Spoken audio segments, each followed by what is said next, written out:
Why do most people set out to build muscle? From my experience, the three most common reasons are to develop their physical aesthetics, to become stronger, or to improve their overall health and longevity, or some combination of the three.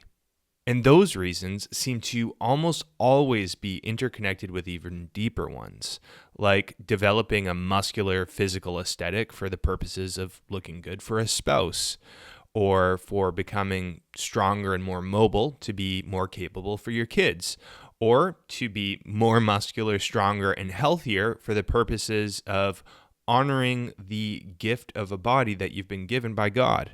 For me, I first started lifting weights primarily for the base reason of developing a muscular aesthetic and to become stronger.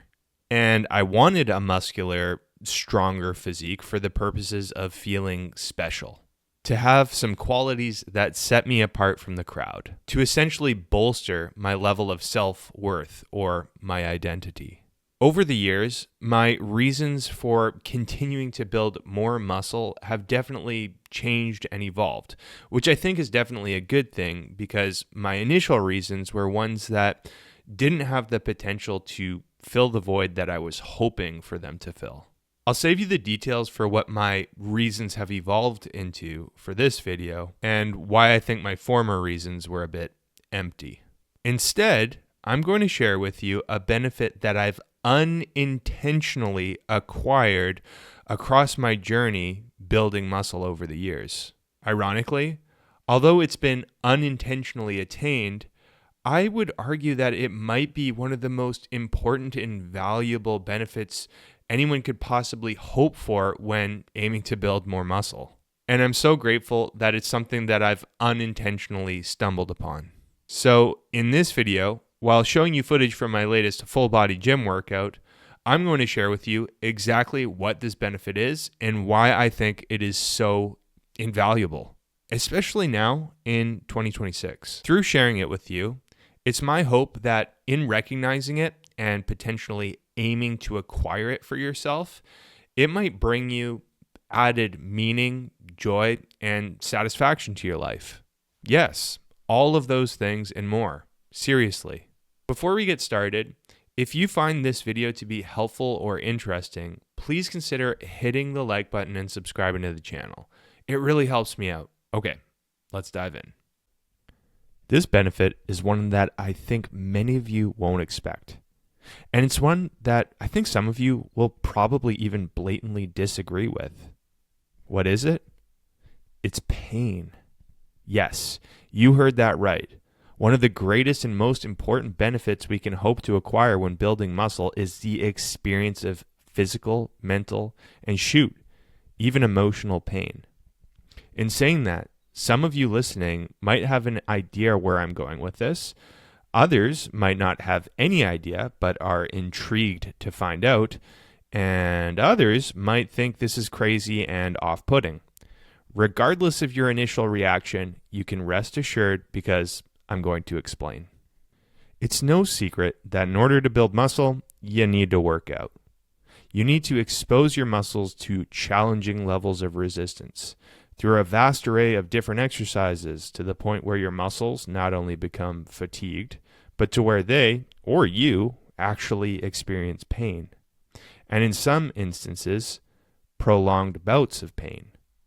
Now, you might be thinking something like, well, obviously you feel varying degrees of pain when working out, but the pain sure as heck isn't a benefit of building muscle. It's something you simply need to overcome in order to build it. It's an obstacle, something that must be suffered, not a benefit. Au contraire, but it is a benefit, I say, and such an important one at that on so many different levels. The best place to start with my explanation, I think, is through exploring a hypothetical situation. Imagine a 30-year-old guy who's never experienced pain in his life. No hardship, no discomfort, no physical, mental, or emotional struggle. No pain. Someone who's gone through their life being given everything they could ever want or need to fulfill their desires for wealth, pleasure, reputation, or even power. At first glance, you might look at someone like that and feel a sense of envy, thinking it sure must be nice to have everything you could ever possibly want without having had to experience any strife to attain it. But upon looking closer at that person, you would probably observe a few qualities about him. First, a sense of fragility. Second, a sense of emptiness from experiencing a supreme lack of satisfaction or meaning. And third, a potential sense of bitterness and resentment. See, all of that negativity stems from living a life free from pain. Starting from the first observed quality, how can you expect to be anything but fragile if you've never experienced pain before? It's through experiencing and overcoming pain that resilience is developed. And because the world is filled with challenges and obstacles that are filled with pain, and ones that are undertaken both voluntarily and involuntarily, how could you expect to overcome those challenges with having the fragility of someone who has never experienced pain before? Experiencing pain merely for the benefit of developing resilience to handle and overcome other painful experiences is, at least in my opinion, invaluable in itself. Being resilient means being capable, something that's not only helpful for you, but something that's helpful for others, like your family, friends, and community. It makes you into someone that can be relied on. Experiencing pain through working out to build muscle is a way to voluntarily expose yourself to pain, to not only improve upon your muscularity, strength, and general health, but also your overall level of resilience. The second probable quality of a 30-year-old guy who's never experienced pain before is a feeling of emptiness from a lack of satisfaction or meaning.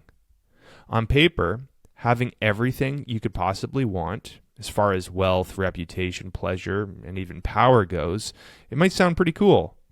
But the things really worth attaining, the things that do bring about the most satisfaction and meaning into one's life, are only accomplished through overcoming struggle. And a struggle isn't a struggle without some kind of pain. Shoot, that, in my opinion, is why building muscle in itself feels so satisfying and meaningful. So if you've got everything you could have ever wanted, but without having to have had to experience some pain in working for any of it, what you're left with is, to at least some degree, emptiness.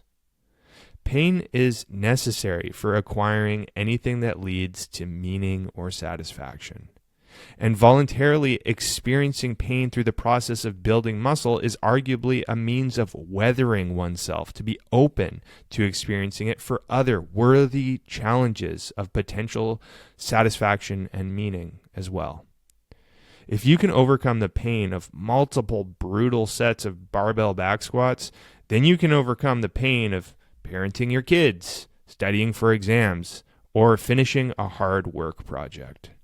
A 30-year-old guy who's never experienced pain may very well be bitter and resentful too. Why? Well, think about it. If you're living without any resilience and feel empty from being devoid of any meaning or satisfaction, despite having everything materially you could possibly want, it might be hard not to feel bitter and resentful. See, upon experiencing pain to develop resilience and ultimately feel a sense of meaning and satisfaction, it also has the potential to lead to joy and gratitude. Resilience, meaning, and fulfillment are all wonderful things, and upon experiencing them, you might feel yourself experiencing a sense of joy. And you know what might happen when you're filled to the brim with joy? Well, you'll want to express it in some way. And that way might very well be through gratitude, something that starkly contrasts and eliminates bitterness and resentment. It's through the experience of pain that we can attain all of this good. And although pain seldom acts as the end to building muscle, which is building muscle, it is an invaluable benefit that comes from the means of building muscle, nonetheless. Okay. Now, this next point is super important. Resilience, satisfaction, meaning, joy, gratitude, all of these positive things that are born of pain don't seem to come from pain automatically. It's not like you experience pain and then all of a sudden start feeling joyful. Of course not. Truly, there are many people who experience pain in varying degrees who become bitter, resentful, miserable, and ultimately suffer because of it. They experience the opposite of what I've argued can come through pain. Shoot, it might be the case that, depending on the kind of pain experience, most people even might experience those negative emotions and experiences because of pain. What I've learned is that the outcome that is born from experiencing pain depends entirely on your outlook on it. If you are averse to it and highly resistant to it, chances are it will only lead to misery. If you are open to it and accept it voluntarily and understand that good can come from it, then it has the potential to lead you to much greater good. It's taken me a long time to really figure that out, and it's something I'm still having to remind myself of regularly. But since keeping it in mind and aiming to be open to pain and the good it might lead to, whether it be from my voluntarily undertaken workouts or involuntary pain, like from an injury or financial struggle, it has made an absolutely groundbreaking difference in my personal experience with pain. I think that this understanding of the benefit that can come from pain is especially relevant and important now in 2026. So much of our modern culture revolves around the avoidance of pain. Our technology has developed to the extent of making so much of life incredibly easy that many of the challenges we faced in the past are easily avoidable. Everything from ordering takeout from your smartphone to avoid cooking dinner to being completely sedentary, since being active is simply not an immediate necessity for many people's day-to-day life, including within their careers. The culture also promotes relativism nowadays, which is a belief system that essentially means there is no real objective truth, rather that anyone is entitled to their own relative truth, which I suspect is one of the roots to us being so averse to pain and challenges. Being able to create and revolve your life around your own subjective truth might very well be a means of conveniently avoiding the sometimes more difficult or painful objective, real truth. Anyhow, voluntarily experiencing pain through the process of building muscle is, in my opinion, a great way to expose oneself to pain during a time where our culture is, in general, very averse to it. It's a context where pain might not be needed to be regularly experienced, and thereby one of the best ways to lead to greater resilience, satisfaction, meaning, joy, and gratitude. Who knew that working out to build muscle could be so much more lucrative than just through building the muscle itself? So, bring on the pain, baby. And there you have it. I think it's true that when most people initially set out to build muscle, they do it to either develop their physical aesthetics, to become stronger, or to become healthier and improve their longevity, or some combination of those three reasons. And those reasons, from my experience, are usually interconnected with even deeper ones, like aiming to develop a muscular physical aesthetic to look good for a spouse, to become stronger and more capable for your kids, or to become stronger, more muscular, and overall healthier to honor the gift of a body that you've been given by God. And there sure as heck isn't anything wrong with that. Even so, I've learned that building muscle has the potential to come with another important, hidden, and surprising benefit. And that benefit is the experience of pain.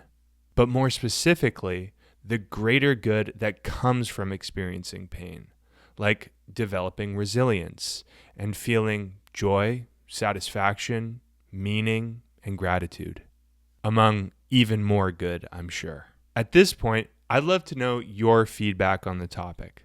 Let me know your thoughts and insights in the comment section below. Before this video comes to a close, I want to quickly let you know about the work that I do. When I'm not making YouTube videos or Instagram content, I work full-time as an online physique coach, where I help my clients to accomplish their muscle growth and fat loss goals by optimizing their approach to strength training and nutrition, and I coach them through the process. I've been doing this work for over 7 years and love helping my clients to not only transform their bodies, but ultimately their lives. If you've been considering getting some help with accomplishing your own physique goals, feel free to hit the link in the description below, where you can learn a little bit more about the work that I do and how I can help you. You can even use that link to schedule a free video consultation with me. If you have any questions about my coaching or how I can help you, just email me at sam@jadeathletics.ca. Thank you so much for watching, and I'll see you in the next video.